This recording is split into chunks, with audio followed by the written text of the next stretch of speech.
안녕하세요, 지한쌤입니다. 네, 아까 전에 제가 63번까지 해설을 했는데 10문제 해설하는데 1시간 가까이 강의를 해가지고 죄송해요. 제가 굉장히 강의가 이게 루즈하게 이제 길어질 수가 있어요. 제가 좀 설명을 너무 많이 하는 스타일이라 제가 본업이 교사라 그래서 한 번 시작하면 꼬리에 꼬리를 묻니다. 근데 최대한 제가 빨리 한다고 한 거였는데도 불구하고 근데 너무 길다고 부담스러워 하시는 분들이 많으시더라고요. 그래서 좀 짧게 핵심만 좀 해달라라는 문의도 많이 와가지고 64번부터 볼게요. 자, 기능성 화장품 심사에 관한 규정, 자외선 차단 효과 측정, SPF 측정 방법. SPF 하면 머릿속으로 따다닥 떠올라야 되는 거. 여러분, 우리 심화 문제집 강의에서 했었습니다. 심화 문제집에서 이 문제를 정말 많이 다뤄드렸죠. 그래서 자외선 차단 지수 SPF의 경우에는 UVB를 측정하는 방법이었고요. 얘는 어떤 것과 관련이 되어 있었어요? 이거 피츠패트릭 1, 2, 3 1, 2, 3인 사람들이 했었고요. 무슨 소리인지 모르시겠으면 심화 문제집부터 다시 하셔야 되는 겁니다. 그래서 이 SPF 측정 방법에 대해서 도포량은 2.0mg per 제곱 센티미터 였던 걸로 기억하실 겁니다. 그리고 제품 도포 면적은 24 제곱 센티미터로 해서 0.5 제곱 센티미터 이상의 면적을 갖는 5개 이상. 기억나시죠? 조사 부위는 몇 개 이상? 5개 이상이었다. 얘가 떠오르시면 또 뭐도 떠올라야 돼요. 그 PFA 구하는 거. 그래서 그것도 여러분이 떠오르실 거예요. 그리고 이 SPF 하시면 또 떠오르셔야 되는 게 뭐예요? 뭡니까? 최소 예, 제가 힌트 이렇게 드렸죠. 최소 홍반량이었죠. 그래서 최소 홍반량이라는 말이 또 떠오르셔야 되고요. 여러 가지가 있는데 하나하나 이제 같이 보겠습니다. 1번 시험은 피험자의 등에 한다. 네, 등에 한다 그랬죠. 그리고 그 등 가운데에 있는 정중부는 한다 안 한다 안 한다라고 심화 문제집에서 강의했었습니다. 등에 하고 시험 부위는 피부 손상이 없는 평범한 피부. 그렇죠. 화상이 있는 특이한 피부에다가도 한다 아닙니다. 피부 손상이 없는 겁니다. 이거 심화 문제집에서 다 다뤘던 거예요. 넘어갈게요. 마른 상태 중요하고요. 2번 자외선을 조사하는 동안 피험자가 움직이지 않도록 하고 조사가 끝난 후에는 2에서 24시간 범위 이내의 일정 시간에 피험자의 홍반 상태를 판정한다. 그래서 최소 홍반량 판정이다 라고 했었죠.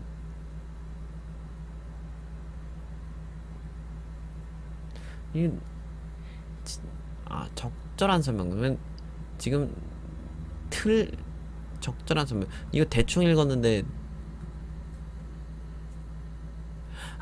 이거 제가 지금 대충 읽어서 지금 제가 마음이 급해서 지금 제가 방금 전에 해설은 맞게 했어요. 해설은 맞겠습니다. 피부 손상이 이렇게 화상이 있는 이런 특이한 피부에는 안 한다라고 했었는데 이 문제에 지금 보면 손상이 없는 평범한 피부와 이런 특별한 차이가 있는 피부 손상이 있는 화상이나 뭐 이런 특별한 차이가 있는 부분을 대조해서 실시한다 이렇게 써 있네요.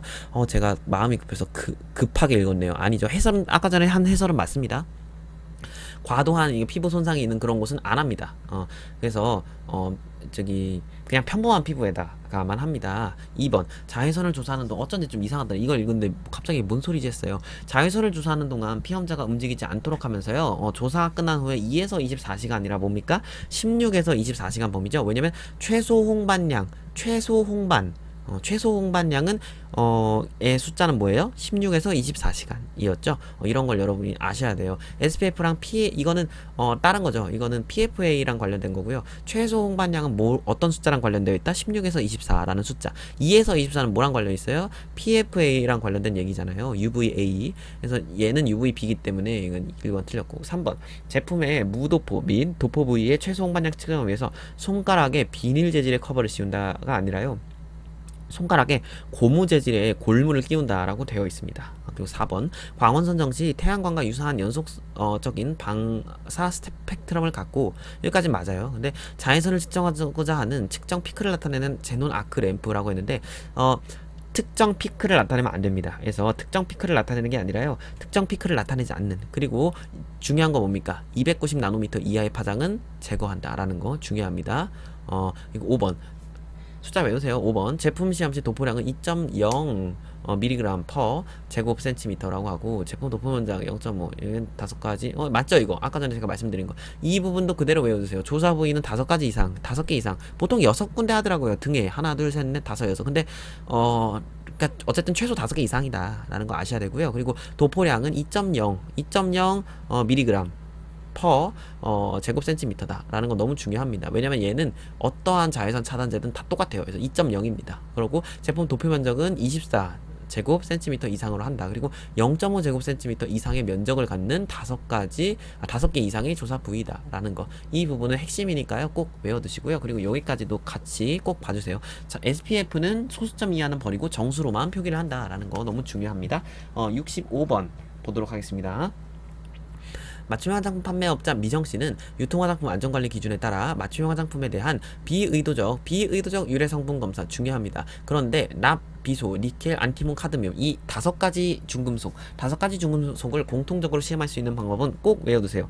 AAS, ACP, ICP-MS, ICP-MS 이렇게 말을 하거든요. 그래서 이 세 가지는 꼭 외워두세요. AAS는 원자 흡광 광도법을 얘기하고요. ACP는 유도 플라즈마 분광기를 이용한 방법, 그리고 ICP-MS, ICP-MS라고 하는데 유도 결합 플라즈마 질량 분석기라고 합니다. 그래서 이 AAS, ACP, ICP-MS를 그러니까 영어 말고도 이렇게 한국말로도 대충은 알고 계셔야 돼요. 원자 흡광 광도법, 유도 플라즈마 분광기, 그리고 유도 결합 플라즈마 질량 분석기를 이용한 방법. 그래서 답은 1번이죠. 원자 흡광 광도법 뭐예요? AAS죠. 그리고 유도 결합 플라즈마 질량 분석기 이거 뭐예요? 질량 분석기 MS예요. 그래서 이 ICP-MS 고요. 나머지는 다 아닙니다. 여러분, 이거 제가 또 일일이 해설을 할 수밖에 없네요. 저의 욕심 때문에. DT존법은 뭐니까 이거 따로 외우세요. 이건 납이에요. 납만 시험하는 거예요. 납 시험법이고요. 그리고 이건 맞았고, 자, 액체 크로마토그래프. 절대 검량성법. 이런 경우 액체 크로마토그래프를 절대 검량성법으로 하는 것은 포름알데하이드예요. 포름알데하이드고요. 기체 크로마토그래프 헤드스페이스법은 하나밖에 없어요. 그 물휴지 할 때 메탄올. 물휴지에 메탄올이 얼마나 들어있는지. 그래서 물휴지 메탄올. 비읍 기체 크로마토그래피 수소 염 이온화 검출 기법. 이거는 푸탈레이트류나 아니면은 저기 뭐죠? 메탄올. 이것도 근데 이제 아까 전에 헤드 스페이스는 물휴지라 그랬죠. 이거 물휴지, 메탄올 물휴지라면 이 기체 크로마토그래프 수소 염 이온화 검출 기법은 물휴지를 제외한 헤드 스페이스법을 제외한 다른 제품들의 메탄올. 그리고 푹신화 황산법, 이거는 딱 들으면 딱 아셔야 되겠죠. 푹신화 황산법은 뭡니까? 메탄올이죠. 이것도? 네, 맞습니다. 이것도 메탄올입니다. 딱 나오셔야 됩니다. 딱 찔렀을 때 딱 나오실 정도로 외우셔요. 자, 66번으로 갈게요. 이거는 인체세포 조직 배양액 안전기준에 관련된 거고요. 2회 시험에 좀 많이 나왔었습니다. 그래서 인체세포 조직 배양액은 인체에서 유래된 어딨죠?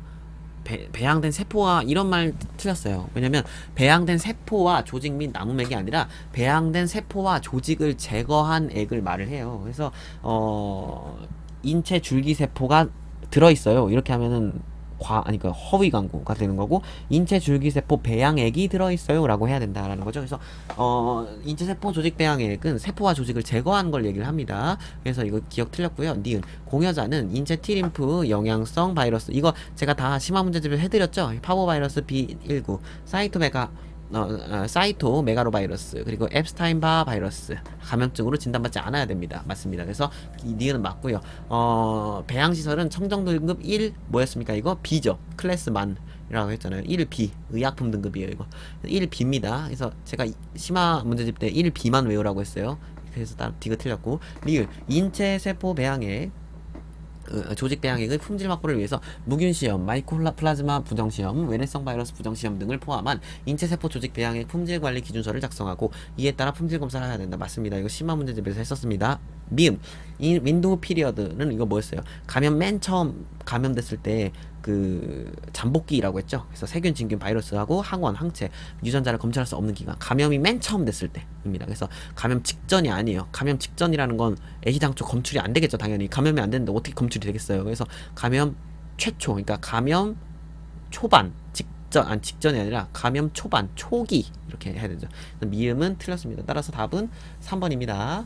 자, 67번은 그냥 외우세요. 67번은 그냥 통으로 외우시면 됩니다. 천연 화장품 및 유기농 화장품의 규정에 따라서 천연 및 유기농 화장품에 허용되는 화학적, 생물학적 공정 중 최종적으로 회수되거나 제거되어도 사용할 수 없는 유래 용제를 그냥 통으로 외우세요. 그래서 천연이나 유기농 화장품에는 이제 화학적 생물학적 공정 중에 그 용제가 있잖아요. 근데 용제인데 그런 화학적인 용제들, 이런 여러 가지 가공을 거친 용제들은 대신에 사용이 되지만 다만 이제 최종적으로 이게 화장품에 쓰일 때는 그 용제가 회수가 되어야 돼요. 대신에 그렇게 회수가 되면 상관이 없는데 이제 회수가 안 되면 안 되는 거고, 첫 번째. 그리고 회수가 된다고 하더라도 사용이 못 하는 것들이 있어요, 사용을. 그래서 그러한 것들을 여러분이 꼭 외우셔야 됩니다. 그래서 이제 저기 이런 석유 화학 용제 중에 이제 방향족, 알콕실레이트화, 그리고 할로겐화, 니트로젠, 그리고 황, 유래 용제들은 아예 사용이 불가능합니다. 회수가 된다고 하더라도. 그리고 제거가 된다고 하더라도 사용이 안, 원래는 다 사용이 돼요. 근데 5가지 있어요. 방향족, 알콕실레이트화, 할로겐화, 니트로젠하고 황, 유래 용제는 사용이 불가해요. 하지만 황 유래 용제 중에 DMSO라는 게 있어요. 그래서 DMSO, 그래서 디메칠 설폭사이드라고 하거든요. 그래서 저기 이 유래 용제의 경우엔 예외예요. 얘는 예외입니다. 따라서 답은 2번입니다. 그래서 얘는 사용이 가능해요. 나머지는 다 사용이 불가능한 석유화학 용제인 겁니다. 아시겠죠? 넘어갈게요. 68번 볼게요. 유미 씨는 이번에 공급받았다고 합니다. 베이비선 제품과 센서티브 제모제의 내용물 성적서 일부가 보기랑 같을 때 다음 중 적절하지 않은 설명을 했는데 A랑 B 모두 미네랄 오일을 20% 함유하고 있다고 합니다. 탄화수소를 20% 함유하고 있네요. 보면 A 제품은 지금 보면 A 제품이 지금 베이비선 제품이래요. 그러면 이건 베이비선 제품이니까 어린이용 제품이네요. 그쵸? 어린이용 제품이라고 표시를 하고 있네요. 그리고 B는 제모제라고 해요. 그럼 A부터 볼게요. 베이비선 제품이고 점도가 섭씨 40도 기준 15cm 스톡스라고 해요. 그러면 이게 40도 기준으로 지금 15cm 스톡스니까 안전용기 포장을 해야 되겠죠. 그쵸. 왜냐면 지금 액상이라는 거잖아요. 액상으로 되어 있고 미네랄 오일을 지금 탄화수소류를 20% 함유하고 있으니까 얘는 지금 뭡니까?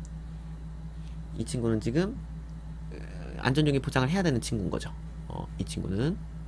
그러고 저기 어디 계속 볼까요? B의 경우에는 지금 제모제인데 지금 보시면 15만 센티 스톡스래요. 그러면 엄청 꾸덕할 것 같다, 그죠? 꾸덕할 것 같고 크림 제형일 것 같고, 그리고 B는 제모제라고 해요. 제모제는 치오글라이콜릭 애시드죠. 이거 치오글리콜산이 치오글라이콜릭 애시드의 그 범위는 몇 퍼센트, 기능성 화장품 기준 및 시험 방법에 따르면 몇 퍼센트예요? 90에서 110%이어야 하죠. 그렇죠? 그래서 여기는 90에서 110%가 들어가야 돼요. 전인경 교수님 수업 듣고 오시면 이거 다 아셔야 됩니다. 그리고 이건 제모제예요. 제모제의 pH 기준은 이건 어쨌든 크림이기 때문에 액상제 물이 들어간 제품일 거예요. 어쨌든 그렇기 때문에 얘는 어쨌든 원래 기준은 뭐예요? 3에서 9겠죠. 3에서 pH의 원래 기준은 3에서 9니까요. 그런데 요게 이제 어떤 성분이 들어갔느냐에 따라서 또 달라질 수 있습니다. 계속 볼게요. 1번. 각 내용물을 소분하여 판매한다고 할 때 A는 B와 달리 안전용기 포장을 해야 된다 했죠. A는 안전용기 포장을 해야 되죠. B는 아니죠. 얘는 크림 제형이고 A들이 원샷 하는 거 아닙니다. 그래서 따라서 1번은 옳은 설명. 2번 B에 리튬 하이드록사이드가 pH 조절 목적으로 사용된 경우 pH 조절제로 리튬 하이드록사이드가 포함이 되면요, 사용 후 씻어내는 제품이라고 할지라도 pH는 12.7 이하여야 합니다. 그래서 2번이 맞고요. 그리고 지금 아까 전에 제가 또 설명을 상세히 못한 부분이 있는 것 같아요. 아까 전에 제가 pH가 이런 원래 기본적으로 3에서 9여야 한다 했는데, 만약에 B 제품이 사용 직후에 씻어내는 제품이라면, B 제품이 사용 직후에 씻어내는 제품이라면, 이게 제품의 종류에 따라 다르겠죠? B가 만약에 사용 직후에 이제 물로 씻어내는 거다, 그럼 pH 기준이 없죠. 상관없어요. 근데 그게 아니라 피부에 바른 상태로 좀 지속이 된다, 그럼 pH 기준을 따라야 되는 거고요. 그런데 만약에 리튬 하이드록사이드라는 사용상에 제한이 필요한 원료가 식약처상이 지정한 이런 원료가 pH 조절로 사용된 경우에 그 사용 한도는 이 제품 최종 제품은 pH가 12.7 이하여야 합니다. 그래서 2번도 맞습니다. 어려운 문제예요, 2번. 자, 3번. 식약처상 고시한 것에 따르면 90에서 100%가 아니라 90에서 110%입니다. 110%. 90에서 110. 나머진 대부분 그냥 90% 이상으로 보고요. 4번. 위 내용물의 성적서에 기재된 점도는 절대 점도를 같은 온도의 그 액체의 밀도로 나눈 값이다. 이거 심화 문제집에서 다뤄줬었죠 제가. 그 여기서 점점 센티스톡스가 나와요. CST 혹은 CS 이렇게 센티스톡스가 나옵니다. 센티스톡스의 단위는 어떤 단위입니까? 이거 센티스톡스는 운동점도 단위죠. 그래서 운동점도는 절대점도를 같은 온도의 그 액체의 밀도로 나눈 값이라고 했었죠 제가. 그래서 이 4번 또 지금 옳은 설명이고요. 5번 A 제품을 소분해서 판매하고자 할 때는 각 소분 용기에 사용된 보존제의 함량을 기재하여야 한다. A 제품을 소분하여 판매하고자 할 때는 각 소분 용기에 사용된 보존제의 함량을 기재해야 된다. 맞는 얘기죠. 왜냐면 A 제품은 지금 영유아 및 어린이가 사용하는 베이비 제품이기 때문에 베이비 제품의 경우에는 그 함량 중에 보존제의 함량을 기재했어야 됐죠. 그래서 5번도 맞는 설명입니다. 69번으로 갈게요. 다음 중 제시된 작용 기전과 연관이 있는 기능성 화장품 고시 원료를 연결한 것으로 옳은 것은 69번 별표하시고 이거 꼭 외워주세요. 이게 기능 화장품 고시 원료 미백 고시 원료라고 해가지고 미백 고시에 기전들이 있어요. 크게 세 가지가 있는데 첫 번째 기전은 티로시나아제를 억제하는 거예요. 티로시나아제는 이런 효소죠. 이런 효소들이기 때문에 이거 티로시나아제를 억제하는 경우가 있고요. 그리고 두 번째는 멜라노좀이라는 것을 의 전이를 억제합니다. 이게 피부가 이게 까매지는 게 이게 멜라노좀이 전이 되는 과정이잖아요. 그래서 수업 다 듣고 오신 거죠. 그래서 멜라노좀이 억제되는 그 멜라노좀 있죠? 멜라노좀이 전이가 되잖아요. 도파키놀 이렇게 전이가 됩니다. 근데 이렇게 전이가 되는 걸 도와주는 애들이 티로시나아제였어요. 그렇죠? 그래서 이런 도와주는 그러니까 피부가 까매지게끔 만들게 도와주는 애들인 티로시나아제를 억제해주는 애들이 있고요. 두 번째로 아예 이 멜라노좀이 전이 되는 과정을 멜라노즘의 전이를 억제하는 친구들이 있고요. 그리고 세 번째로 산화 반응을 억제하거나 유멜라닌을 환원시키는 유멜라닌 검해진 거 얘기하는 거죠. 검해진 걸 환원시키거나 아니면 산화 반응을 억제하는 친구들이 있어요. 그래서 이런 산화 반응을 억제하는 건 뭐가 되냐? 왜냐면 티로시나제가 까매지는 걸 도와준다 그랬잖아요. 그래서 그러니까 피부가 약간 어두워지는 걸 도와주는 티로시나제는 그러니까 산소가 있어야 얘네들이 활동을 해요. 그래서 이러한 산화 반응, 그러니까 산소를 차단한다. 그러니까 산화 반응을 억제한다. 그 항산화라는 거죠. 어느 정도의 항산화력이 있다. 이런 친구들. 대표적인 항산화제 뭐예요? 비타민 C죠. 그래서 아스코빌 어쩌고 저쩌고 이런 것들은 다 산화 반응을 억제하는 친구들이겠죠. 그래서 보시면 미백의 이제 기전별 성분을 잘 아셔야 되는 첫 번째 티로시나아제를 억제한다. 티로시나아제 뭐였어요? 멜라노즘의 전이를 도와주는 친구들 효소라고 했었죠. 얘네들을 아예 그냥 억제하는 거 뭐냐면 유용성 감소 추출물 알파비사보롤 당나무 추출물 하고 저기 알부틴이 있습니다. 전 이거 UR-닥알이라고 외웠어요. UR-닥알. 그래서 UR-닥알은 한꺼번에 티로시나아제 억제. 그래서 UR-닥알 여기 있는 유용성 감소축 없네요. ADE는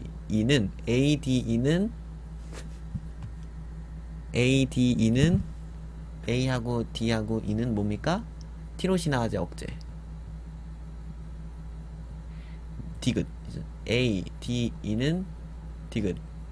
AD 이렇게 답 없네요. 2번하고 3번만 있네요. 둘 중에 하나. 자, 그리고 멜라노즘의 전이 자체를 막아주는 거는 나이아시나마이드 하나입니다. 나이아시나마이드 멜라노즘의 전이를 막는다. 그러면 멜라노즘에서 니은 비읍이죠. 니은 비읍. 답은 2번이네요.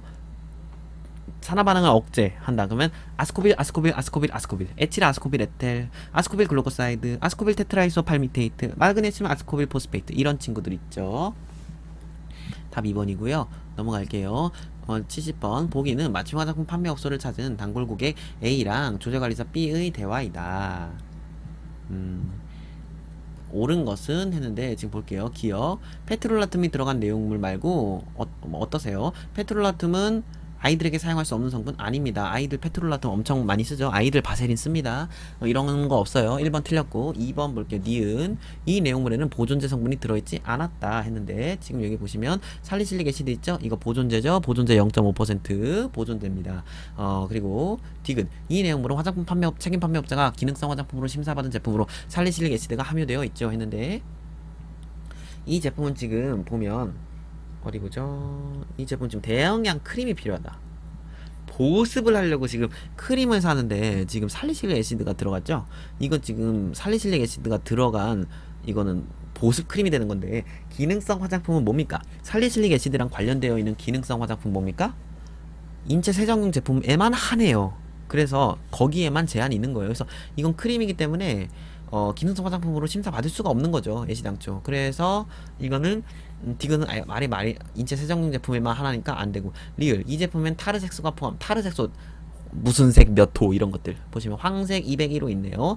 타르색소 있어요. 타르색소가 있는데 이 화장품에 포함된 타르색소는 사용 한도가 6%다 했는데, 여러분 이 타르색소 중에 이 황색 201호의 경우에는 사용 한도가 6% 맞습니다. 그래서 답은 4번입니다. 이걸 다 외울 수는 없겠지만 어쨌든 이거 굉장히 많은데, 어쨌든 리을이 맞습니다. 미음 눈 주위에 피해라 했는데, 눈 주위를 피해야 되는 성분은 배합되어 있지 않습니다. 따라서 답은 몇 번이죠? 4번입니다. 71번 볼게요. 71번 보시면 다음 중 사용상에 제한이 필요한 원료에 따라서 메틸 옥틴 카보네이트랑 병용해서 사용 시 최종 제품에서 메틸 옥틴 카보네이트와의 성분합이 0.01%여야 하고, 메틸 옥틴 카보네이트는 0.002%에 해당하는 배합 한도를 가져야 되는 성분은, 답은 1번입니다. 이거 그냥 외우시는 수밖에 없어요. 제가 상세히 설명해 드릴 건 없습니다. 메틸 옥티노세이트 같은 경우에는 사용상에 제한이 필요한 원료 여서 메틸 옥틴 카보네이트랑 합쳐서 사용할 때 최종 제품에서 메틸 옥틴 카보네이트와의 성분 합은 0.01%, 그러니까 혼합물은 0.01%여야 되는데, 그 안에 이제 메틸 옥틴 카보네이트는 최종 제품에 대해서 0.02%에 해당이 되어야 된다라는 게 바로 메틸 옥티노에이트의 성분인데요. 이런 사용상의 제한이 필요한 것 말고도 메틸 옥티노에이트 뭡니까? 이거 향료 성분이죠. 이게 알레르기 유발 25종 향료 중에 하나잖아요. 메틸 옥티노에이트. 그런 것까지 여러분이 같이 가지고 가시기를 바라고요. 72번 맞춤 화장품 판매 업소에 납품된 내용물의 성적서가 보기랑 같고, 내용물 A랑 내용물 B를 3대2로 또 짜증난 문제 나왔다. 3대2로 혼합해서 맞춤 화장품을 조제를 했을 때 다음 중 해당 화장품 맞춤 화장품 포장에 기재해야 되는 주의사항으로 옳은 것을 보기 2에서 모두 고른 것은 했는데, 지금 보시면 포름알데하이드, 알부틴, 폴리에톡실레이티드, 레틴아마이드랑 이 세 가지의 경우에는 특수한 주의사항이 있었죠. 근데 일단 포름알데하이드의 경우에는 0.05% 이상 검출이 된 제품, 그러니까 0.05% 이상이 포름알데하이드가 있다면 이러한 제품에는 포름알데하이드 성분에 과민한 사람은 신중히 사용할 것이란 주의사항을 써야 되고요. 알부틴의 경우에는 2% 이상 함유한 제품에는 인체 적용 시험 자료에서 구진과 경미한 가려움이 보고한 예가 있다, 이렇게 써야 되고요. 그 폴리에톡실레이티드 레틴아마이드의 경우에는 0.2% 이상 함유 제품에 대해서 이제 경미한 발적, 피부 건조, 화끈함, 가려움, 구진 등이 보고된 예가 있다, 이런 식으로 썼어야 됐어요. 얘는 없어요, 그런 거.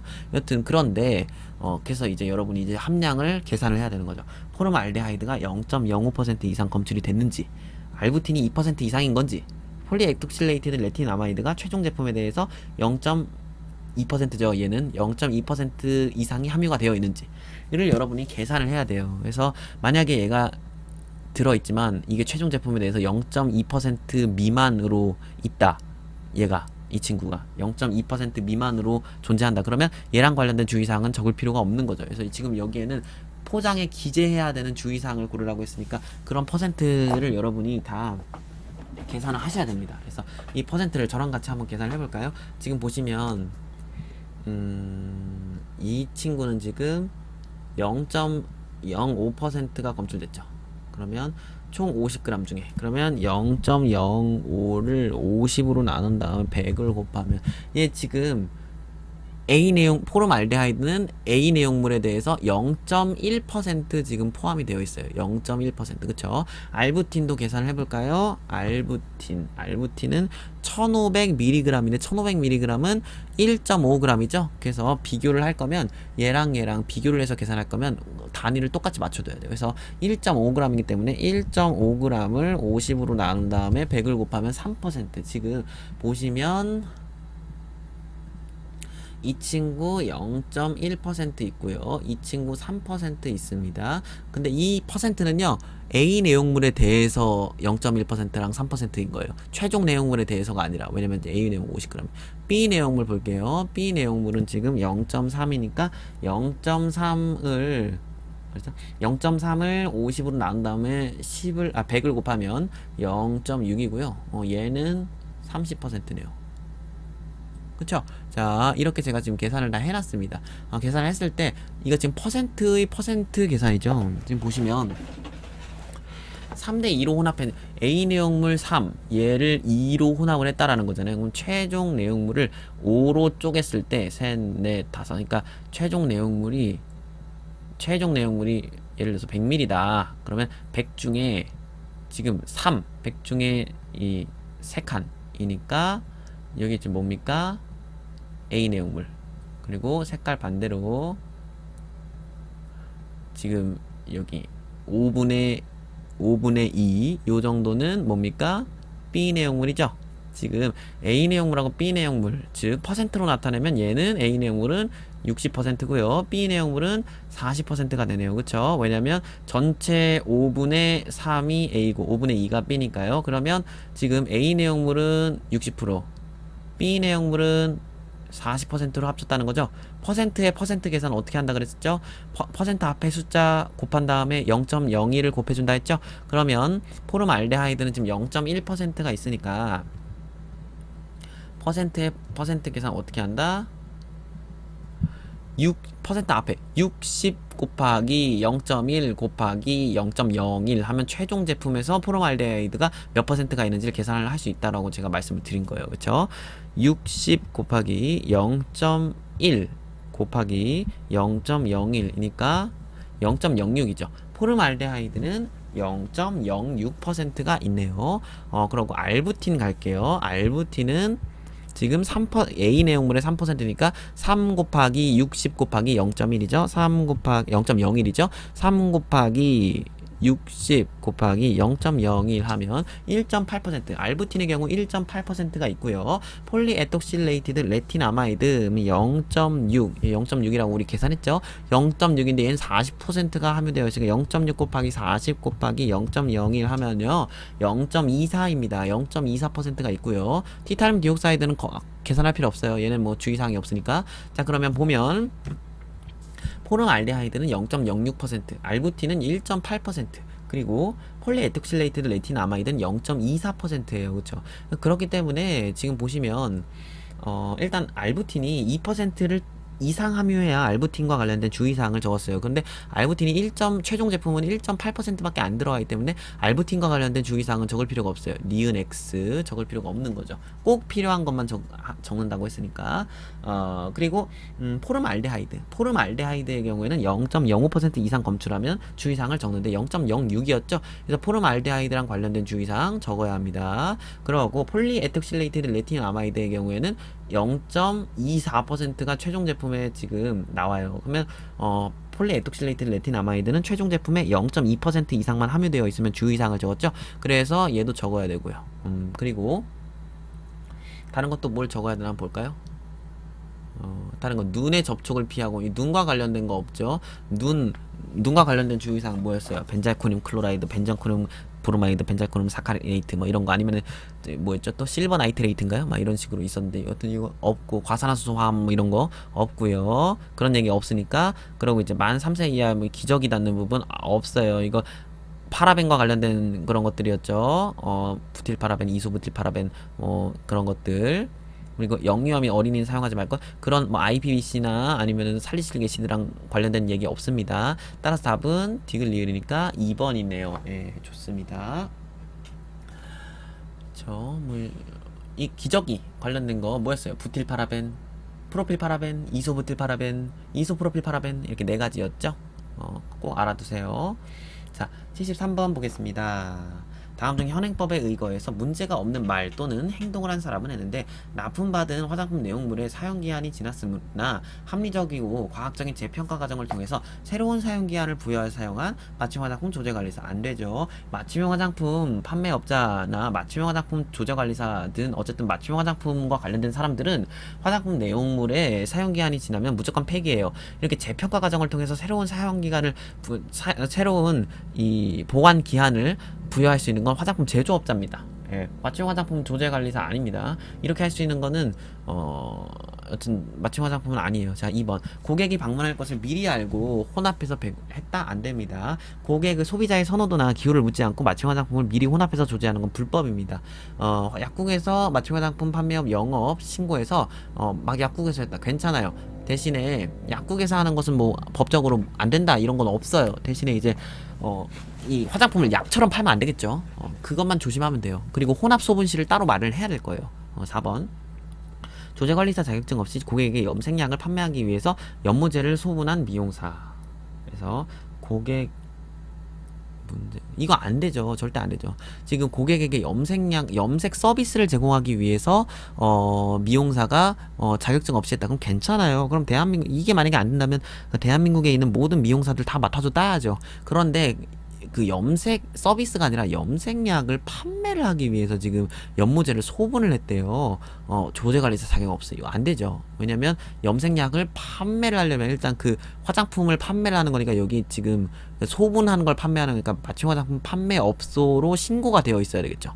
근데 그것도 아닌 것 같고 지금 보니까 미용사인데 지금 화장품을 소분했죠. 근데 소분의 목적이 뭐예요? 그걸 판매하려고. 그러니까 이거는 조제관리사 자격증이 있어야 되는 거죠. 그래서 4번 틀린 거예요. 아이고 4번 왜 체크했지? 4번 틀려. X. 자 5번 소비자가 본인의 맞춤 화장품 포장을 위한 용기를 매장으로 가져와서 현행법상 맞춤 화장품에 사용되는 포장 용기는 업소에서 제공하는 것을 사용해야 된다? 아니에요. 법적으로 문제는 없어요. 소비자가 본인의 맞춤 화장품 포장을 위해서 용기를 가져온 경우에 그 용기에 그냥 위생만 신경 쓰고 걷다 그냥 해도 돼요. 대신에 그 용기에 이제 화장품에 꼭 기재해야 되는 걸 스티커로 붙여줘야 되는 거죠. 예를 들어서 전성분이라든지 뭐 이런 거 있잖아요. 뭐 맞춤 화장품 판매업자 땡땡 지한 코스메틱 막 이런 식으로 그런 거는 스티커로 해가지고 붙여줘야 되겠죠. 그 외에는 괜찮습니다. 그 외에는 사용해도 됩니다. 법적으로 문제 없어요. 보기는 맞춤 화장품 조제관리사 A랑 B가 오랜만에 대화를 했다. 다음 중 옳은 설명은 했는데 폼 클렌저는 인체 세정용 제품류인데 클렌징 워터나 클렌징 오일, 클렌징 크림은 색조 화장용 제품류인 것이 헷갈렸어요 했는데 지금 옳은 거 고르는 거죠. 이거 틀렸죠. 폼 클렌저는 인체 세정용 제품류가 맞는데요. 클렌징 워터, 클렌징 로션, 클렌징 크림은 기초 화장용 제품류입니다. 색조 화장용 기억 틀렸고요. 니은 연모제는 두발 염색용 제품류이지만 흑채는 두발 염색용 제품류가 아닌 것이 참 의아했어요. 맞습니다. 일단 여기까지는 맞아요. 그래서 저기 흑채는 그 빈 곳을 메꾸는 그냥 검은색 가루죠. 그래서 두발 염색용 제품류는 아니고요. 얘는 그냥 두발용 제품류예요. 그런데 흑채는 일시적으로 두발의 색을 변하게 만든다? 이게 틀렸어요. 아이고. 흑채는 일시적으로 두발의 색을 변하게 만드는 게 아니라요. 일시적으로 두발의 색을 변하게 만드는 건 헤어 틴트죠. 그래서 흑채는요. 빈 곳을 메꿔주는 거예요. 검은색으로. 그래서 빈 곳을 검게 해서 메워주는 화장품이지 두발의 색을 일시적으로 변하게 만드는 게 아닙니다. 두발의 색, 머리카락 색을 더 진하게 검은색으로 만든다? 머리카락 색을 핑크색으로 일시적으로 만든다? 그게 흑채입니까? 아니죠. 흑채는 검은색 가루입니다. 머리카락 색을 변하게 만드는 게 아닙니다. 얘는 메워주는 겁니다. 따라서 니은 설명이 니은도 틀렸어요. 자, 디귿. 립글로즈가 색조 화장용 제품에 포함되어 있는 것도 의아해요. 맞아요. 근데 이건 그냥 제 생각을 적은 거예요. 일단 답은 디귿이고요. 디귿은 옳은 설명이에요. 그래서 디귿인데, 립글로즈는요, 색조 화장용 립글로즈하고 립밤. 그러니까 피부에 색을 내기보다는, 피부 색조 효과보다는 입술에 윤기를 줘서 촉촉해 보이기 위해서 사용된다. 라고 나와 있어요. 립글로즈하고 립밤이. 립글로즈 립밤의 목적은 색조 효과보다는 입술을 촉촉하게 해주는 것이다. 입술의 보습이다.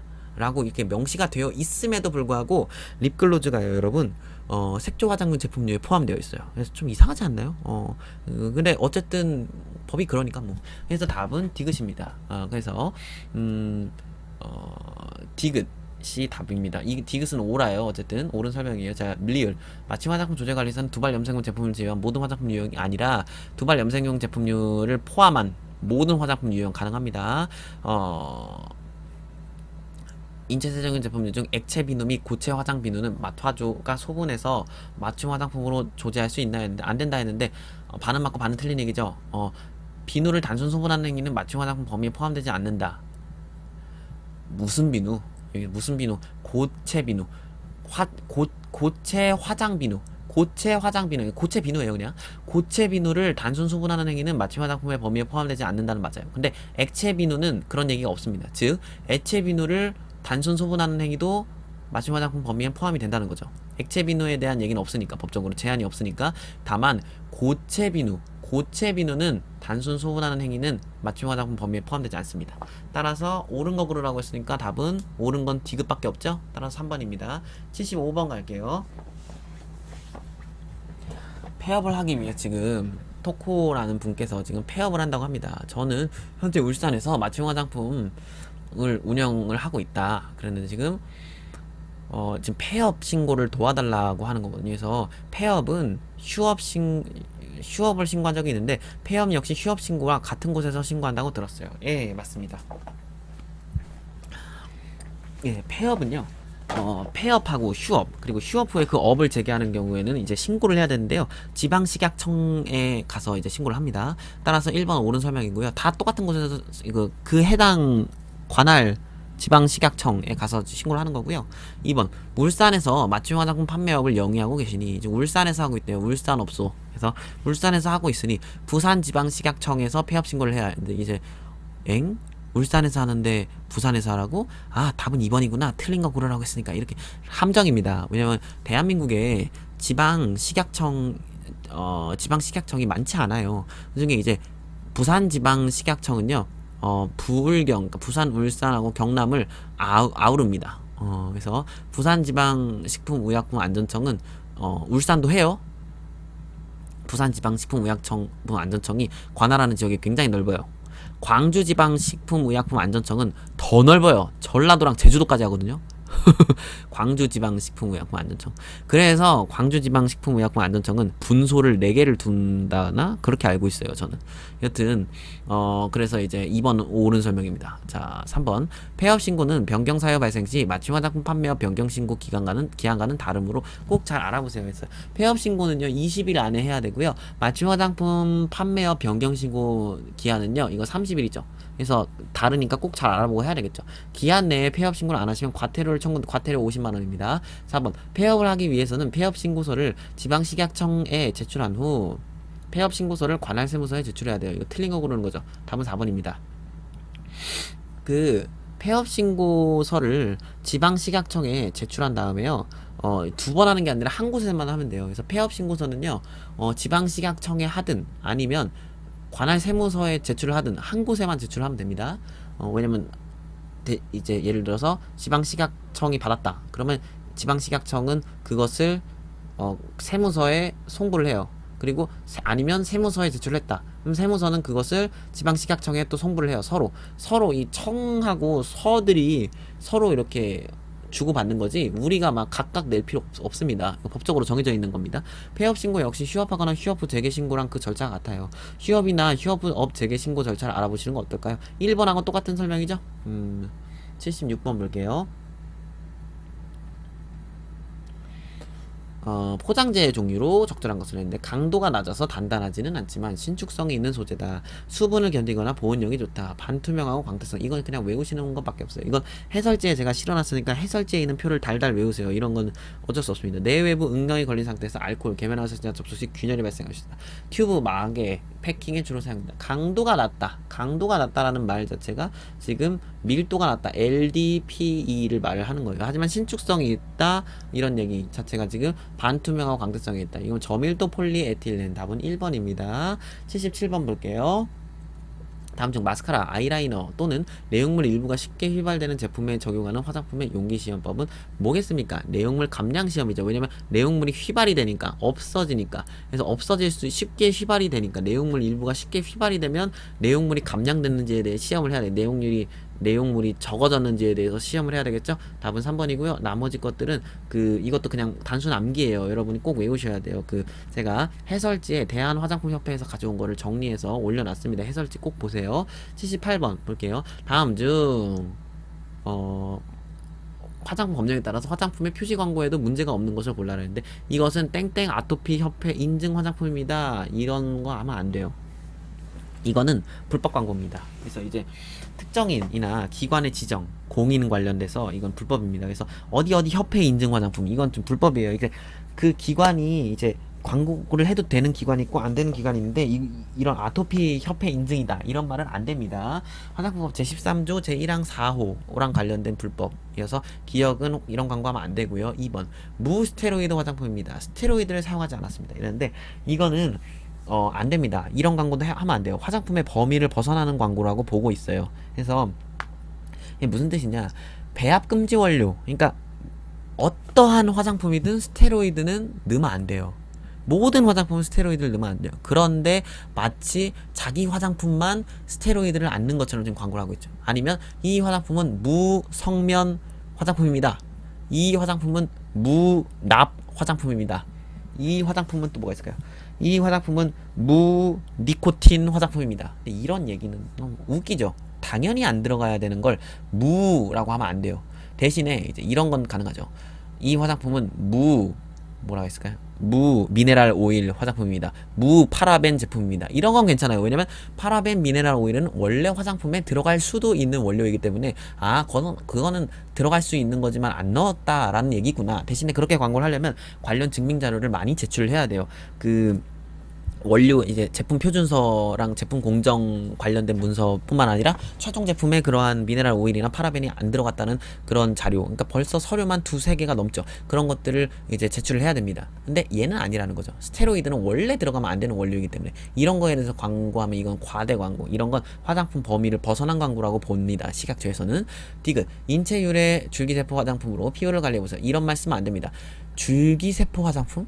마치 줄기세포가 직접 들어간 것처럼 지금 광고를 하고 있죠. 절대 안 됩니다. 왜냐면 제가 아까 전에 얘기했다시피 인체세포 조직 배양액은 그 조직하고 세포를 이제 세포만 우려내서 그 조직하고 세포를 버린 거예요. 그렇기 때문에 이 줄기세포 화장품이 아니라 인체 유래 줄기세포 배양액 화장품이란 말이 들어가는 거죠. 그래서 이 인체 유래 줄기세포 화장품 하면 줄기세포가 들어간 것 같잖아요, 직접. 줄기세포를 그 자체를 제외한 것이에요, 원래. 그래서 이제 이런 건 안 됩니다. 허위 광고죠. 리을. 이 로션을 사용하면 뾰루지가 개선됩니다. 뾰루지라는 말 자체는 쓰면 안 됩니다. 예, 이것도 의약품으로 이제 오인을 할 수 있기 때문에 불법 광고입니다. 미음. 탈모 방지 화장품, 발모 촉진, 이런 말 쓰면 안 됩니다. 발모, 이런 말 쓰면 안 됩니다. 그래서 이게 뭐죠? 또 양모, 이런 말. 발모. 모발의 성장을 촉진, 억제, 육모, 발모, 양모, 다 탈모 치료, 탈모 방지, 두께 증가, 막 이런 거 다 불법 광고예요. 이런 거는 약으로도 안 됩니다, 여러분. 약 아무리 먹어도 머리카락 안 굵어져요. 아유, 깜짝이야. 자, 그래서 답은 1번 없습니다. 어이없죠. 답이 없음이니까.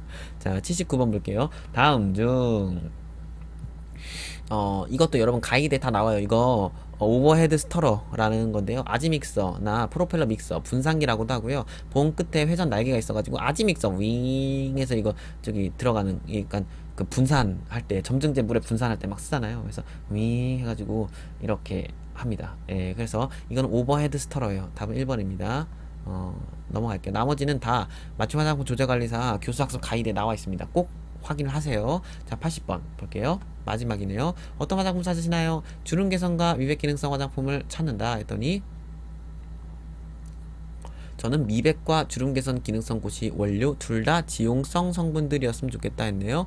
그러니까 미백하고 주름 개선을 하되 지용성 성분을 찾아달라. 둘 다 지용성을 찾아달라. 미백 지용성 뭐 있습니까? 미백 유용성 감초 추출물하고 알파 비사보를, 처음 거 UR, 아까 전에 제가 UR 다갈 이렇게 외우라고 했잖아요. 그 처음 2개 UR 다갈 플러스 아스코빌 테트라이소 팔미테이트, 팔미틱 애시드가 저기 지방산 성분이어가지고 그거랑 합쳐가지고 기름기가 있어요. 원래 아스코빌 들어가면 수용성이거든요. 비타민C가 수용성이어서. 근데 이제 팔미틱 애시드가 합쳐져가지고 팔미테이트로 됐기 때문에 아스코빌 테트라이소 팔미테이트의 경우에는 특이하게 예외적으로 얘는 좀 지용성의 성질을 떼어요. 그래서 그러한 세 가지 성분들 하고 주름 개선 기능성 고시 성분 중 지용성은 비타민 A 계통의 레티놀, 폴리에톡실레이티드 레틴아마이드 하고 또 레티닐 팔미테이트 이렇게 세 가지가 있죠.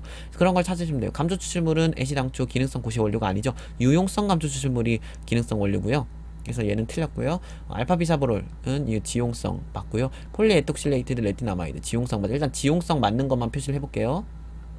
아스코빌 글루코사이드 아니죠. 아스코빌 글루코사이드 수용성입니다. 레티놀 지용성 안되고 둘 다 지용성이라고 했으니까 자 아스코빌 테트라이소 맞고요. 레티닐 파미테이트 맞아요.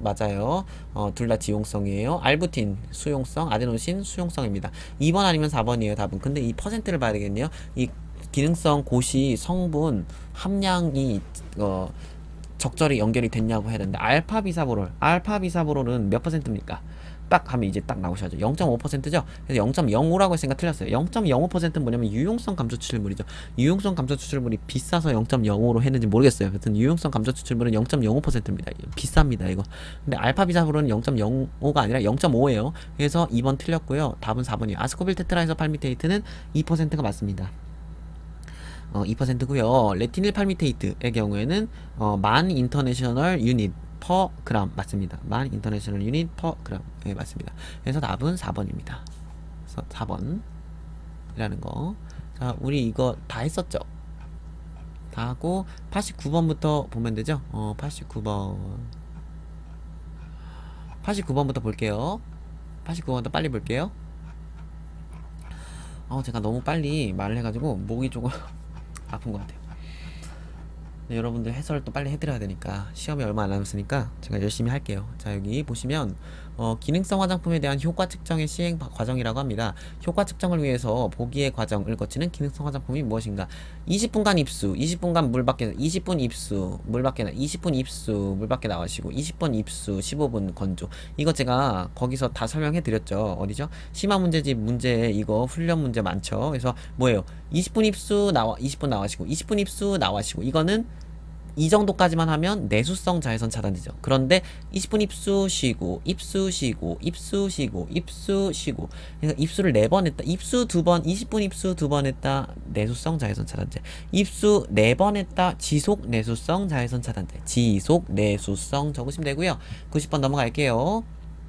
이것은 뭐냐? 모낭염의 원인균이다 했죠. 그래서 지금 이것은 여드름뿐만 아니라 탈모까지 원인 진균이다. 이거 뭡니까? 아까 전에 이거 말했죠? 말라세지아라고 말했죠? 답은 말라세지아입니다. 답 말라세지아. 91번 보도록 하겠습니다. 말라세지아 이거 가이드에 나오는 단어니까 꼭 외우세요.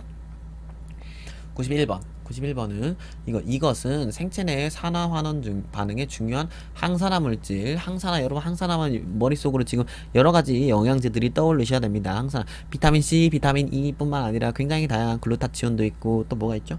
항산화 물질 굉장히 많잖아요. 알파리포산 막 이런 머릿속으로 지금 막 클럿 돼가지고 코큐텐 뭐 이런 거, 코엔자임 큐텐 막 이런 거, 막 이런 것들 뭐 스피룰리나도 있고 뭐 폴리페놀 막 이런 항산화 물질이 지금 머릿속으로 좀 슉슉슉슉 지나가야 돼요. 근데 지금 세 개의 아미노산인 글루탐산, 시스테인, 글리신이 결합했다. 이거 뭐냐면요. 이거는 이제 글루타치온이에요.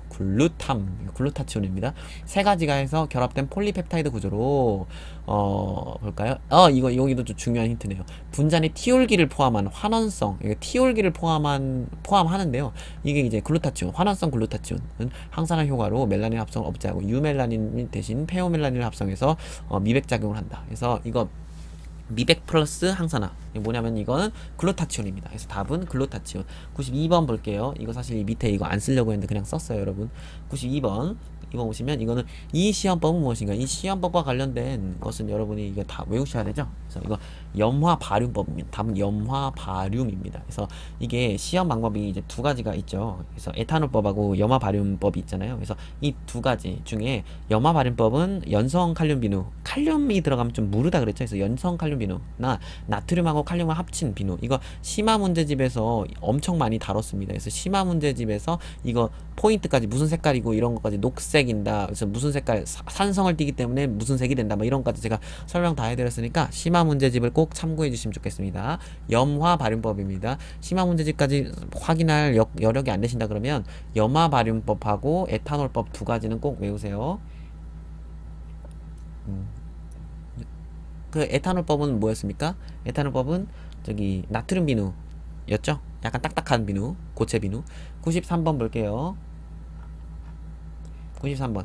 여기 궁금증을 풀기 위해서 마취 화장품 판매업소를 찾았다 해서 요즘 고분자 화합물에 대한 관심이 높습니다. 고분 어쩌고 저쩌고 저쩌고. 그렇군요. 제가 화장품 사용하는 화장품에도 고분자 화합물이 있는지 확인해 주실래요? 했더니 많이 들어가 있네요. 뭐 제 화장품 전성분 중 반합성 점증제와 필름 형성제는 무엇이 있나요? 했는데 지금 이게 전성분이라고 합니다. 이 전성분 중에 반합성 점증제랑 필름 형성제를 찾으래요. 정말 너무한다, 그죠? 굉장히 어렵게 낸 문제네요.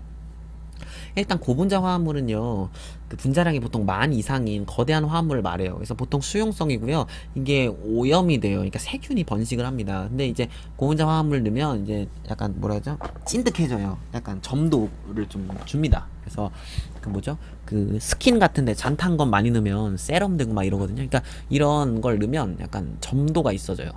그래서 로션에 이거 많이 넣으면 약간 꾸덕까지는 아니고 약간 찐득한 크림 막 이런 거 되고요. 그래서 보시면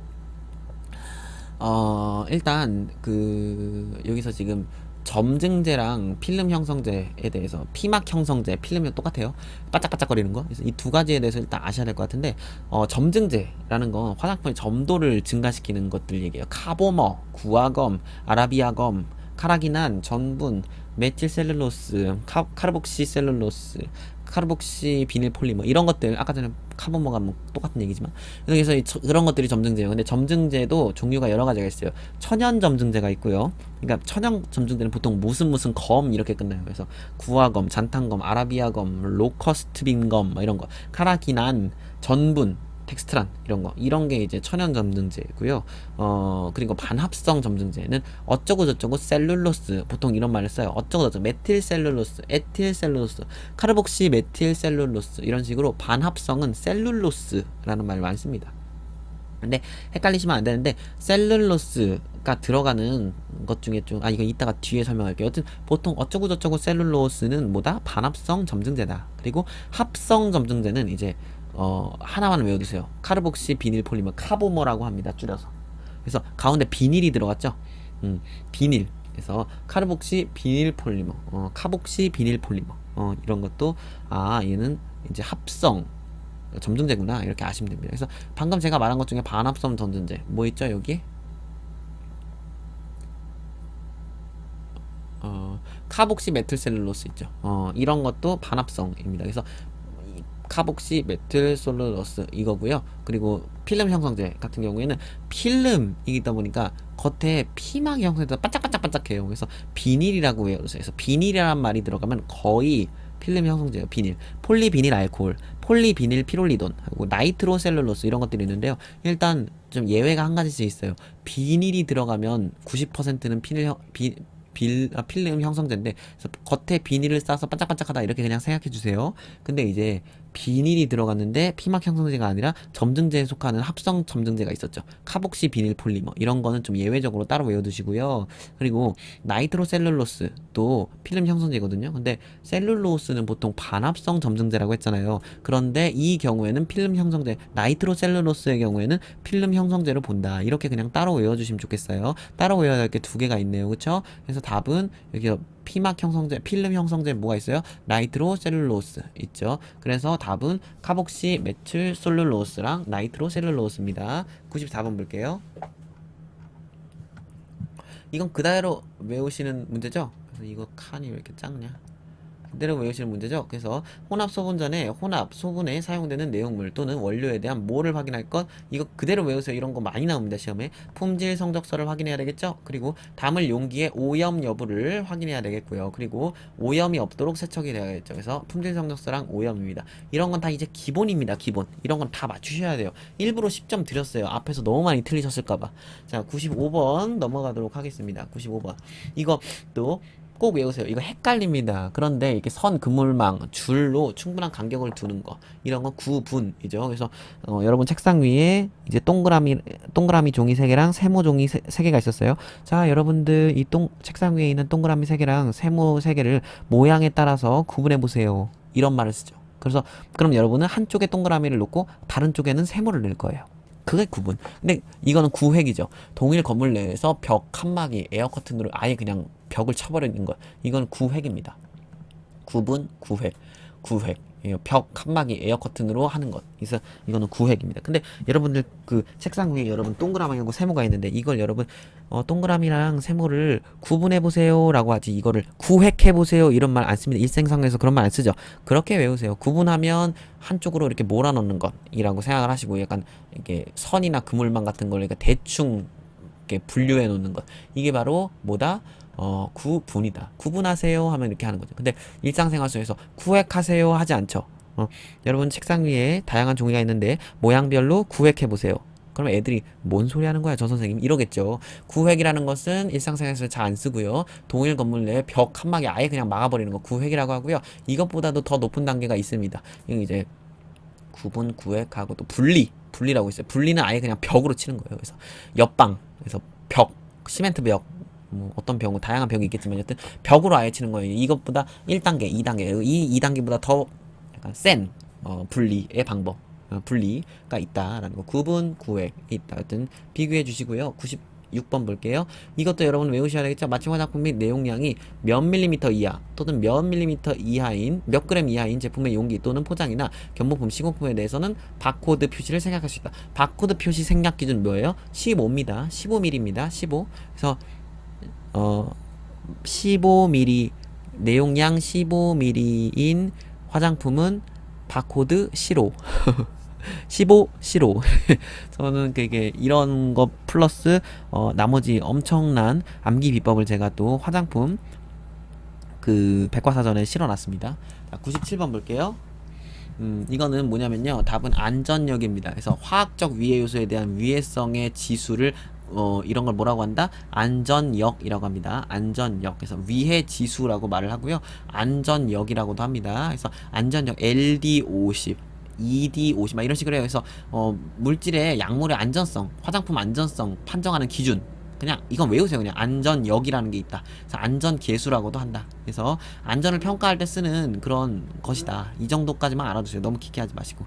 그래서 이건 이제 예를 들어서 100g 이건 물론 너무 단편적으로 엄청 쉽게 설명하다 보니까 원래 이런 개념이 아니긴 한데 엄청 간단히 설명하면 어떤 생물에 천천히 조금씩 그 약간 독성이 있는 거로 보이는 걸 계속해서 투여를 했어요. 했더니 그 G라고 칠게요.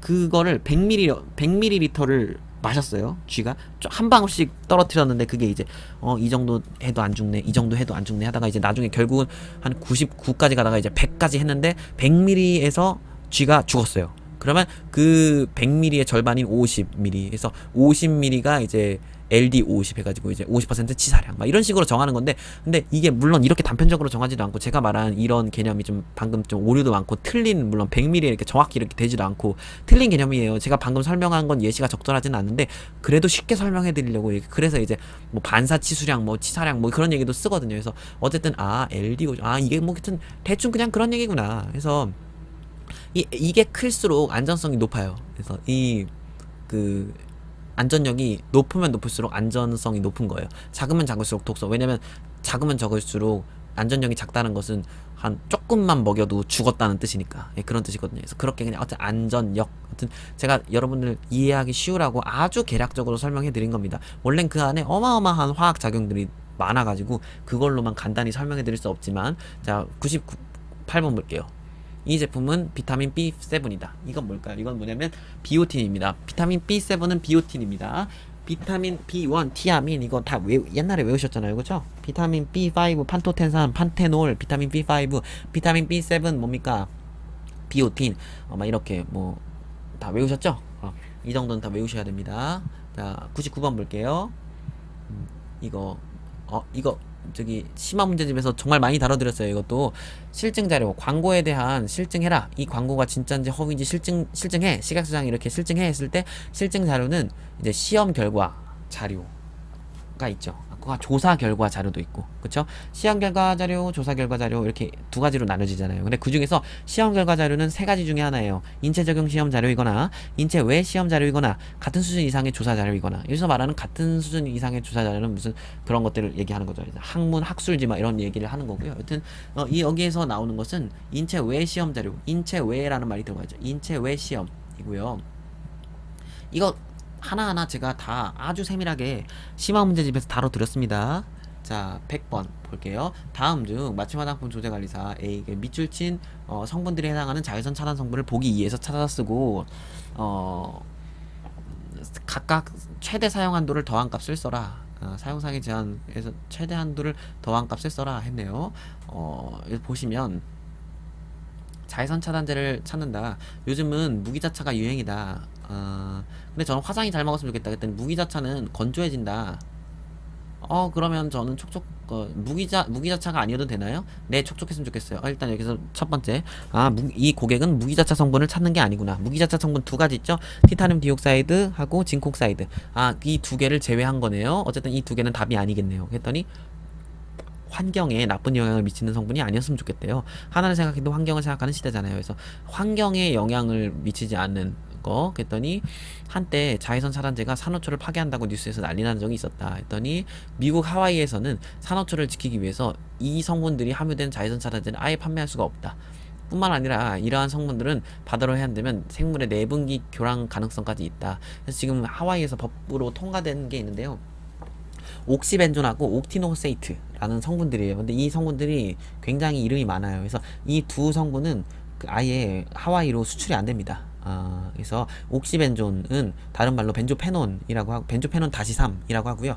옥티노세이트는 옥틸메톡시신나메이트 이렇게도 말을 하고요. 이렇게 얘기하니까 좀 뭔지 아시겠죠? 에티릭실 메톡시신나메이트를 말해요. 그래서 이 옥시벤존하고 옥티노세이트는 하와이에서 금지 성분이고 옥시벤존의 경우에는 벤조페논 다시 3이고요. 옥티노세이트의 경우에는 에틸엑실 메톡시신나메이트라고 표기를 하죠. 그래서 이 두 가지 성분을 쓰시고요. 답은 이 두 가지 성분이고, 그리고 이 성분들은 이 성분들의 사용한도, 벤조페논 다시 3의 사용한도는 5%죠. 에틸엑실 메톡시신나메이트는 7.5%죠. 그래서 5 더하기 7.5를 더하라고 했으니까 12.5겠죠. 답은 12.5%입니다. 오늘 수업은 여기까지 하도록 하겠습니다.